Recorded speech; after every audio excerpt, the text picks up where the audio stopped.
Ladies and gentlemen, there are sounds in this world that do not belong to it. Sounds that are not merely unnatural, but anti-natural. Whispers and echoes that suggest a presence you cannot see, but which most certainly sees you. A witch, you see, does not always fly on broomsticks or cackle over boiling pots. No, the truest witches wear subtler cloaks. Pride dressed as wisdom, manipulation sweetened as care, despair painted as honesty. They move not just through forests, but through thoughts, through homes, and sometimes through you. And so I give you 7 sounds. Not literal always, but they are the signs, the markers, the creepy noises that a witch is near. A witch's presence is not always something you see and rarely something you touch. More often than not, it is something you feel before you even know to name it. She doesn't stride into a room with fanfare or fury. She seeps in, quietly, like fog beneath a door or a chill that slips under your collar and settles in your bones. Her power is not in spectacle, but in subtlety. She works not with broomsticks and boiling pots, but with whispers that lodge themselves into the back of your mind, with emotions that seem to come from nowhere, and with thoughts that twist without warning. Her craft is psychological, yes, but more than that, spiritual. There is an atmosphere that descends where she has walked, like the faint smell of sulphur after lightning has passed. You may not see her shadow, but you will feel the way light itself seems to avoid the corners. Joy no longer springs up as easily. Laughter sounds thinner. Conversations feel strained for reasons no one can name. People turn inward even when they sit together. That is how she begins, by breaking harmony gently until people mistake it for normal. She seldom needs to raise her voice. In fact, her voice is often your own. That is part of her genius. She plants thoughts that feel like your own reasoning. They don't really care about you, or why. Try again when you always fail. These aren't screamed into your mind. They're muttered softly over and over until they seem like fact. What makes it so treacherous is that there's just enough truth in her lies to make you doubt everything else. Just enough pain in your past to validate her suspicions. Just enough silence in others to convince you they're turning away. And so like a master puppeteer, she moves your world without moving at all. The spiritual disturbance she brings is rarely explosive. It is a slow corrosion. Like iron rusting in quiet air, things simply begin to break down. Hope becomes a little harder to reach. Beauty becomes a little less visible. You stop singing when no one is around. Your prayers, if you pray, feel like they drop to the floor instead of rising. Her presence distorts the unseen strings that hold your soul together, and unless you're paying attention, you'll call it exhaustion. Or coincidence. Or just life. But it isn't. It's an invasion dressed in silence. A sabotage that leaves no fingerprints.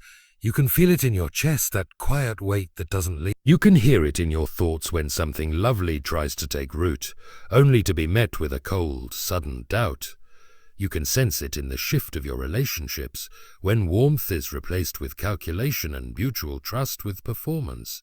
No, a witch does not announce herself. She disturbs the air around her until your own spirit cannot rest.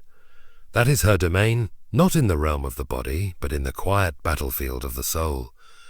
The loss of joy and the silence that settles where happiness once lived may be the first and subtlest clue of her influence. It does not come with a crash or a scream.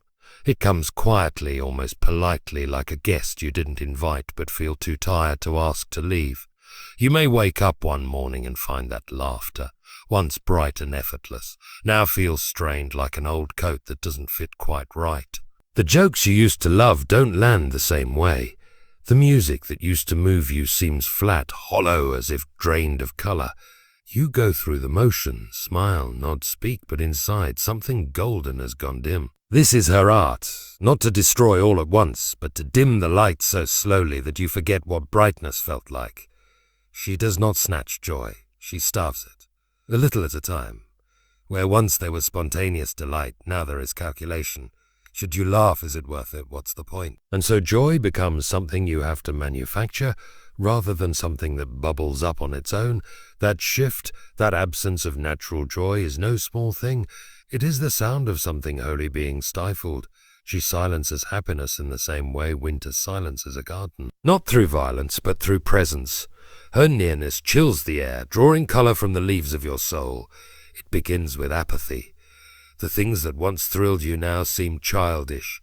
The people who brought you comfort now irritate you. The places you loved feel unfamiliar. You may even look around and wonder what changed. But it's not the world, it's the atmosphere. It's been poisoned slowly like smoke, invisible to the eye but thick in the lungs. This silence that follows is not peace. It is the unnatural stillness of something sacred that's been scared away. You find yourself avoiding the places that once gave you life, turning down the volume on beauty, keeping your distance from light.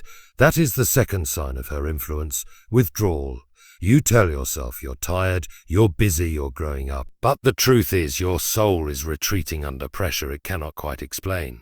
Where once there were words of gratitude or affection, now there is just the hum of distraction, or worse, the grind of cynicism. And beware especially the silence between people. The silences where there once were shared moments of joy, laughter over a meal, conversation under the stars, now replaced by glances, by scrolling, by long pauses that feel heavier than speech. That is no accident, that is a design. She works to empty the space between people, to dry up the wells of shared delight, until you stand side by side but feel utterly alone. So when joy goes missing, do not shrug it off. Do not say it's just a phase without asking whose shadow is darkening the room. Sometimes the absence of laughter is louder than any scream. Mental and emotional manipulation often presents itself not as an attack but as a whisper. It comes dressed in soft tones and seemingly innocent questions. Are you sure they care about you? Or maybe you're just overreacting. Isn't it selfish to want more? These questions don't arrive like weapons. They arrive like friends, concerned, reasonable, calm. But underneath their civility lies something far more dangerous. The quiet erosion of your certainty, the subtle unspooling of your sense of reality. This is the preferred tactic of the witch, not brute force but suggestion. She does not have to tell you lies outright. Instead, she takes pieces of the truth and bends them just slightly so they no longer align with what is good. A truth distorted is far more dangerous than a lie because it still carries the scent of reason. It still sounds to the unguarded ear like wisdom. And so when you begin to question your worth, your choices, your memories, you do so believing you are being thoughtful, when in fact you are being unmade. This kind of manipulation is insidious because it does not shout, it sows. It plants doubts in your mind like seeds in soil and then waits for them to grow. Or maybe you weren't really hurt. Or maybe you deserved it. Or maybe no one ever truly understands anyone. These statements sound reflective, even intelligent, but they are not truth-seeking, they are soul-dampening. They turn your gaze inward until you are trapped in your own echo chamber, hearing only the voice that says you are not enough. What makes this so terrifying is how slow the transformation can be. At first you push back, you recognize the feeling, the tug in your gut that tells you something's off, but over time the voice wears you down. It becomes familiar. It even begins to sound like your own. That is her triumph, not just to deceive you, but to do so using your own voice, to make you the instrument of your own undoing. You stop trusting your instincts. You question the loyalty of your friends. You doubt the value of your dreams. And worst of all, you begin to accept this condition as normal. The witch does not need chains or prisons. She binds with suggestion. She does not need to curse you aloud, she just nudges you until you curse yourself. And while the world sees nothing wrong, no confrontation, no outburst, no marks, you carry the evidence in your hesitations, in the way you edit your sentences, in the way you look down when you used to stand tall. This is not magic in the fairy tale sense. It is far older and far more practiced. It is the magic of distortion. And it thrives in language, in nuance, in the unspoken assumptions behind every just asking, and only trying to help. The witch's strength is not in what she says, but in what she causes you to believe without her saying anything at all. Flattery and false harmony are among the most deceptive tools in the witch's arsenal. They appear at first as signs of goodwill. Soft words, agreeable tones, smiles that seem sincere. But beneath that polished surface lies something cold and calculated. Control. These are not gestures of peace but instruments of influence designed to lull the soul into lowering its guard. Unlike cruelty, which provokes resistance, flattery disarms. It makes you feel seen, even cherished, but only in the ways that serve her purposes. True harmony is rooted in honesty and courage. It includes conflict, accountability, and the willingness to speak truth even when it costs something. False harmony, on the other hand, demands silence, appeasement, and the sacrifice of your inner convictions for the sake of keeping the peace. The witch thrives in that space. She feeds off of environments where everyone smiles while swallowing their discontent, where no one dares disturb the fragile stillness that passes for unity. She persuades people to keep quiet for the greater good, when in fact the silence only serves her designs. Flattery operates in the same way. It is not the giving of genuine praise which affirms truth and uplifts the spirit. It is the strategic offering of compliments meant to manipulate behavior. You're the only one I can trust, and no one understands like you do. You're so wise, so kind, so patient. These words are intoxicating, especially when you are weary, uncertain, or longing for connection. But they come with invisible strings. The moment you begin to believe that your worth is tied to those compliments, you also become afraid to lose them. You perform, you please, you bend. That is the trap, because the flattery wasn't meant to build you, it was meant to bind you. If the witch can convince you that you are special only as long as you agree with her, she never needs to threaten you. You will regulate yourself. You will say what she wants to hear, do what she expects, and suppress anything that might provoke her disapproval. In this way, she holds power not through intimidation, but through admiration, carefully constructed to imprison you. Even among groups, this dynamic can take hold. A family, a workplace, even a spiritual community can fall under the spell of false harmony. Everyone nods, smiles, and agrees. Differences are glossed over. Discomfort is labeled as rebellion. Those who voice dissent are quietly pushed aside as troublemakers or too emotional. Meanwhile, the witch continues her quiet rule, uninterrupted, hidden behind the collective insistence that everything is just fine. The most dangerous part is that this form of manipulation feels good, at least at first. You feel valued, included, important. But it is a borrowed peace, a temporary comfort traded for your integrity. And once the flattery stops, once you step out of line or speak an uncomfortable truth, the warmth turns cold. The smiles vanish, and then you realize it was never peace, it was control dressed as kindness. Unexplained sorrow or sudden breakdowns in life may be more than misfortune or emotional fragility. They can, at times, be the fingerprints of something external, subtle, and deeply spiritual. It begins with a heaviness that can't be traced to any one event. Everything might look fine on the outside. You've eaten, slept, even smiled at the right moments. And yet something aches. A grief that has no clear origin. A despair that arrives without warning. And when you try to explain it, the words fall flat. There's no name for it, no specific loss to point to, but it's real. It drains, it numbs, it isolates. This kind of sorrow is the ideal environment for the witch's sabotage. She doesn't need to strike loudly. She simply stirs shadows. She exploits the invisible currents of spiritual atmosphere, feeding thoughts that deepen the air. You're broken. You're alone. You're not strong enough for this. These phrases don't appear in thunder. They appear like dust settling in the corners of your soul, quiet, persistent, almost imperceptible. Until one day the weight becomes too much to carry. Breakdowns, too, sometimes appear suddenly but are preceded by days, weeks, or even months of invisible unraveling. The witch works in the margins.